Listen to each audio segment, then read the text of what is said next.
আসসালামু আলাইকুম বন্ধুরা, মোবাইল চুরি করলে বন্ধ করতে পারবো না, কীভাবে করবেন? তার আগে চ্যানেলটি সাবস্ক্রাইব করে পাশে থাকবেন। প্রথমে সেটিং অপশন অন করবেন। অন করার পরে সার্চ বারে চলে যাবেন। সার্চ বারে চলে যাওয়ার পর এখানে লিখবেন lock net, LOCK, lock net, NET দেখে সার্চ করবেন। সার্চ করার পরে একটা অপশন চলে আসবে, একটু লোড নেবে। লোড নেওয়ার পর চলে আসবে লক নেটওয়ার্ক অ্যান্ড সিকিউরিটি, এটির উপর ট্যাপ দিবেন। ট্যাপ দেওয়ার পরে আপনার জাস্ট ফোনের যে লকটি দেওয়া আছে সেই লকটি দিয়ে নেবেন। দিয়ে নেওয়ার পরে জাস্ট ওয়েট করবেন। একটু ওয়েট করার পর lock network and security, just এই অপশনটি আপনি ওপেন করে দিবেন।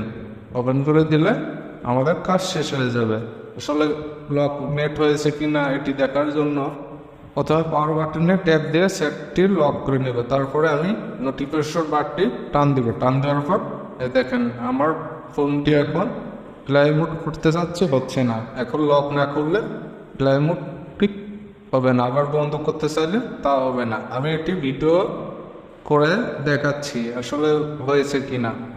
দেখেন পাওয়ার অফে আমি ঠাসা দিচ্ছি, কিন্তু বন্ধ হবে না এখন আর। দেখেন ফ্লাই মোড করতে চাচ্ছি তা হচ্ছে না। আশা করি বুঝাইতে পারছি।